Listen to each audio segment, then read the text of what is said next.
मी आज काय फार बोलणार नाहीये जास्ती, कारण परत एक 20 दिवसावरती आपला गुढीपाडव्याचा मेळावा आहे.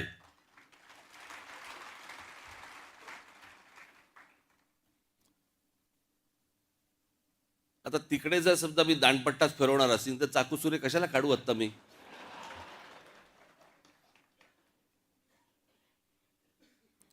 आज मी आलोय तुम्हाला सर्वांना मनपूर्वक शुभेच्छा द्यायला, आणि खास करून मी मोरे सरांनी आत्ताच्या परिस्थितीवरती आपल्याशी बोलावं, महाराष्ट्राशी बोलावं. मी अजूनही मी महाराष्ट्रात काही ठिकाणी मी त्यांची व्याख्यानं ठेवणार आहे.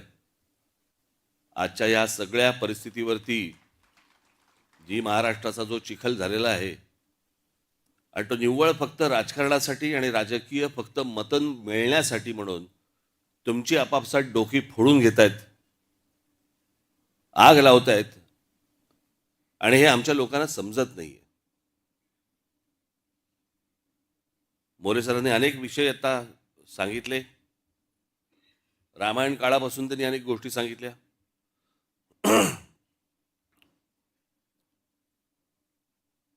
सर, एक छोटीशी गोष्ट सांगतो, काळ कसा बदलला.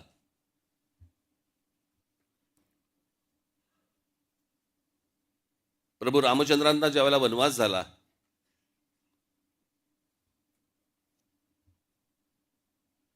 चौदा वर्षाचा झाला, तिथून ते निघाले. बरोबर लक्ष्मण, सीतामाई सगळ्यांना घेऊन निघाले. मग दंडकारण्यात आले, नाशिकला आले. आपण मग अशी नाशिकचाही उल्लेख केलात की कोणीतरी हंटर बोलला होता ना, हंटर, तिला महाराष्ट्राची राजधानी करावी नाशिक. आजचं महाराष्ट्राचं राजकारण पाहता त्याला हंटरने फोडला असता. राजधानी नाही, आमची राजधानी, आमच्याकडे करा, आमच्याकडे करा.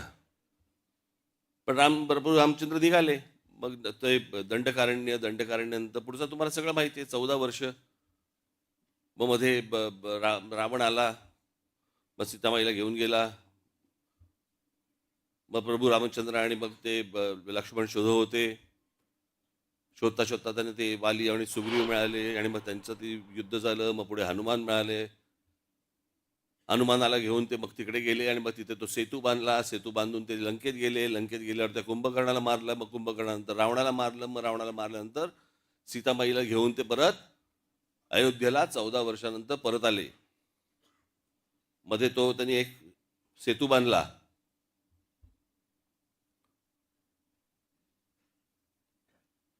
हे सगळं त्यांनी 14 वर्षात केलं.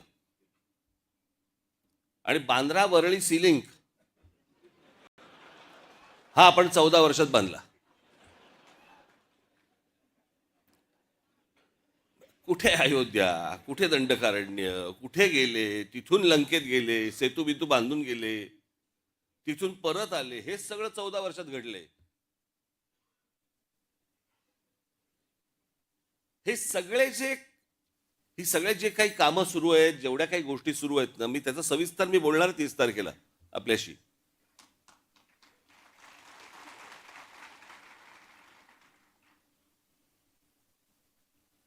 या सगळ्या गोष्टींकडनं तुम्हाला गुमराह करण्यासाठी म्हणून हे जातीपातीचे विषय, आणि त्याच्यानंतर हे सगळं सोशल मीडियामधनं तुमची टाळकी भडकवणे, हे जाणून बुजून उद्योग सगळे सुरू आहेत.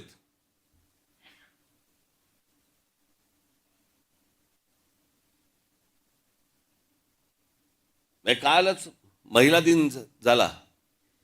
तो काय आपण दरवर्षी महिला दिन म्हटल्यानंतर आपण 8 मार्चला आपण साजरा करतो. काल मला एकाने छान विनोद पाठवला. एकाने ते म्हणे 21 जून हा सर्वात मोठा दिवस म्हणून समजला जातो. बरोबर ना? ते साफ झूट आहे म्हणे. 21 जून सर्वात मोठा दिवस नाहीच आहे. महिला दिन हा सर्वात मोठा दिवस आहे.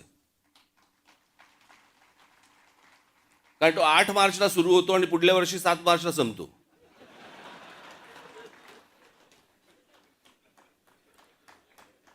ज्याची ज्याची लग्न झाली असेल प्रत्येकाला हे कळत असेल मी काय म्हणतोय ते.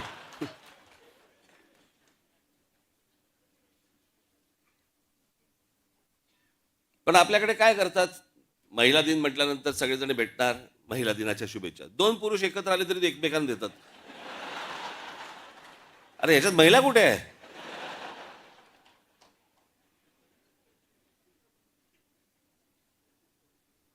मागचा पुढचा काही विचार नाही, काही नाही, आपले बस शुभेच्छा.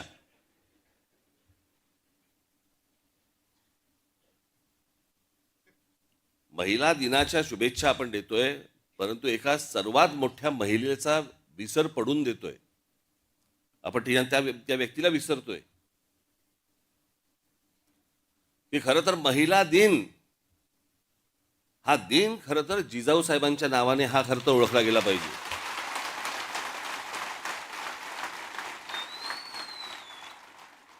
लहान असताना वडील कुठेतरी मोगलांकडे चाकरी करतायत हे ज्या मुलीला पाहवलं नाही, लग्न झाल्यानंतर आपला पती कोणाकडे तरी मोगलांकडे आहे हे ज्या मुलीला स्त्रीला पाहवलं नाही, जिने आपल्या पतीला बंड करायला लावलं,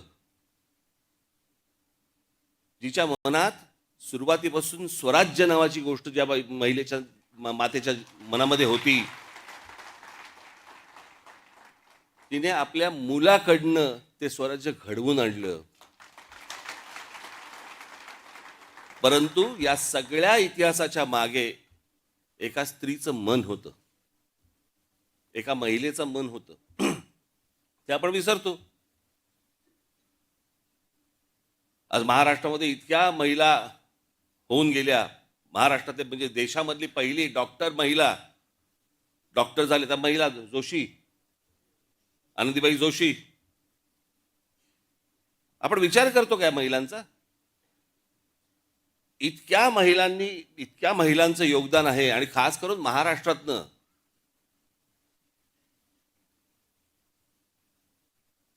म्हणजे जर समजा तुम्ही सर्वात पुढारलेल्या जर स्त्रिया म्हणून जर समजा बघितल्यात, इतिहासामध्ये काढून बघा तुम्ही सर्वात पुढारलेल्या स्त्रिया, तुम्हाला सर्वात पुढारलेल्या स्त्रिया या महाराष्ट्रात मिळतील.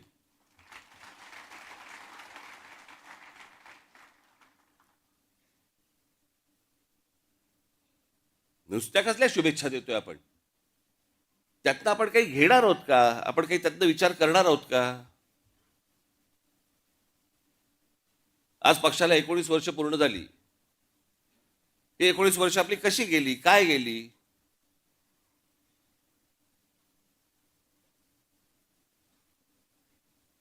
आज असंख्य पक्षांना मी जे बोलतोय त्याला दृष्ट न लागू, पण असंख्य पक्षांना हा प्रश्न पडलेला आहे की अरे ह्यांचे आमदार येऊन गेले, ह्यांचे खासदारकीला एवढी मतं मिळाली, नंतर ह्यांना इतके पराभव झाले, खासदारकीला पराभव झाले, आमदारकीला पराभव झाले, तरी या पक्षामधली माणसं सगळी एकत्र कशी काय राहतात?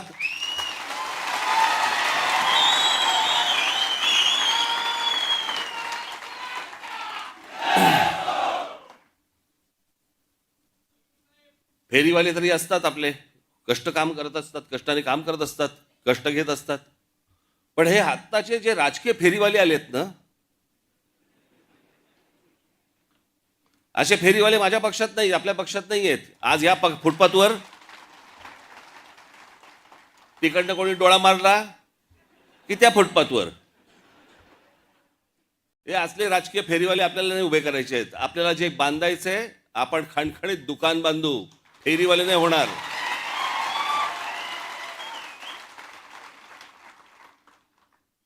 पण या सगळ्या गोष्टींसाठी म्हणून एक पक्ष संघटना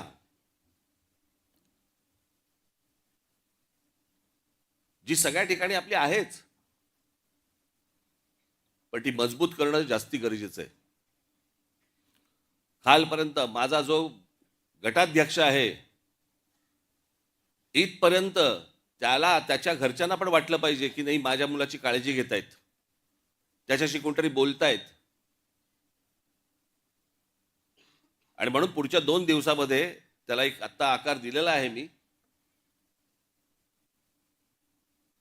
थोडंसं मी त्याचं एक गोष्ट लिहून आणली होती, पण ती काही आखी नाहीये. हे इथे सगळे जेवढे बसलेले आहेत, व्यासपीठावरती माझ्या सकट प्रत्येकाचं काम काय, तुमच्या सकट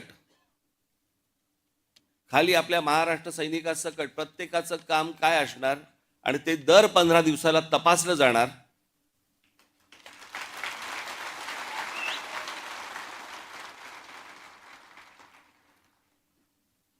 जर महिन्या दीड महिन्यामध्ये असं जाणवलं, कारण त्याची यंत्रणाच मी पूर्ण लावतोय वरपासून खालपर्यंत, जर जाणवलं मला की हा पदाधिकारी तो कोणी का असेना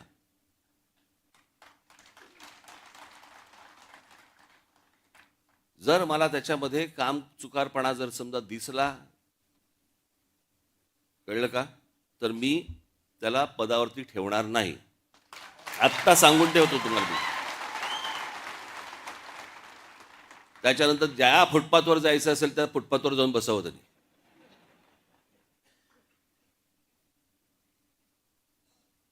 परंतु ती गोष्ट याच्या पुढे ती होणार नाही.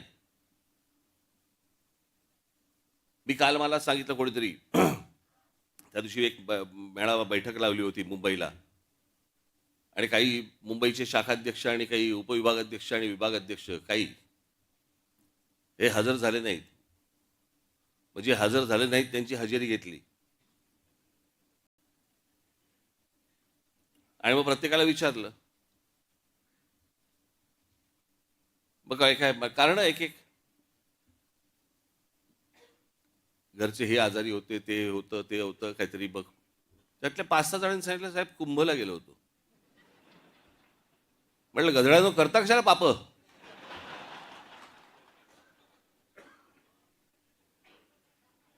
बरं मी हेही विचारलं, आल्यावरती आंघोळ केलीच ना. हे आमच्या बाळा नांदगाव काही इथे त्या ह्याच्यातनं घेऊन आले काय, ते छोट्याशा कमंडलूमधनं पाणी घेऊन आले. म्हटलं हड, म्हटलं मी नाही पिणार.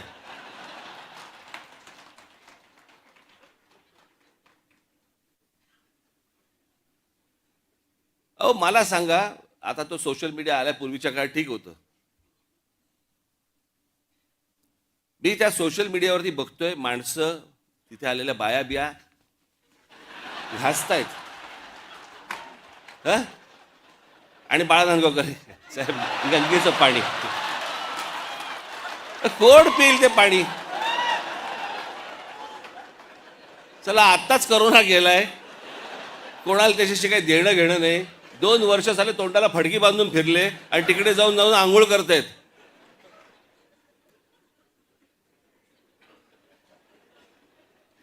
अहो मला माहिती आहे, मी कित्येक स्विमिंग पूल बघितले असे जे सुरुवातीला उद्घाटनाच्या वेळेला निळे होते, हळूहळू हिरवे हिरवे व्हायला लागले. कोण जाऊन त्याच्यामध्ये मला सांगा पडेल त्यात गंगेत. ह्यानं तिथे काहीतरी केलं ते मी इथे पितोय.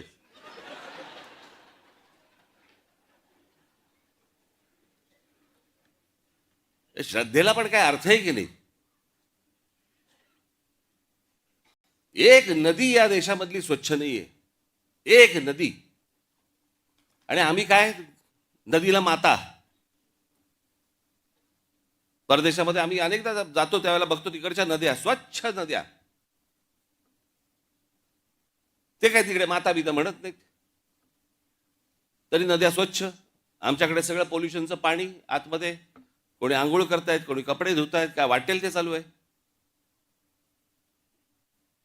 राजीव गांधी असल्यापासून ऐकतोय मी गंगा साफ होणार.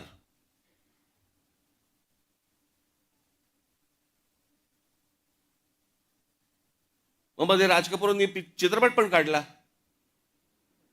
लोकांना वाटली झाली गंगा साफ, त्याच्यात वेगळीच गंगा. लोक म्हणाले अशी जर गंगा साफ असेल तर आम्ही पण आंघोळ करायला तयार आहोत. अजून पण गंगा काय साफ व्हायला तयार नाही.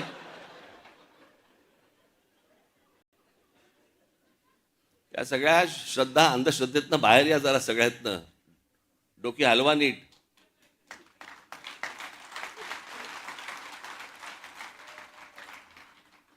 तर ह्या सगळ्या गोष्टी तुमच्याशी आता 12 तारखेला मी प्रत्येकाच्या जबाबदाऱ्या प्रत्येकाकडे दिल्या जातील. प्रत्येक पदाधिकारी त्यांच्या ज्या टीम्स असतील त्या तुमच्यापर्यंत पोहोचतील, तुमच्यापर्यंत येतील. सगळ्याच गोष्टी काही मला उघडपणे सांगता येणार नाहीत, येत नाहीत, येणारही नाहीत, कारण ही संघटनात्मक गोष्ट आहे आणि त्याच्यामुळे ही संघटनात्मक राहिली पाहिजे. त्याचे रिझल्ट्स हे निवडणुकीला आपल्याला बाहेर दिसले पाहिजेत. या दृष्टिकोनातनं ही सगळी रचना आपल्यासमोर लवकरच आणतो आहोत.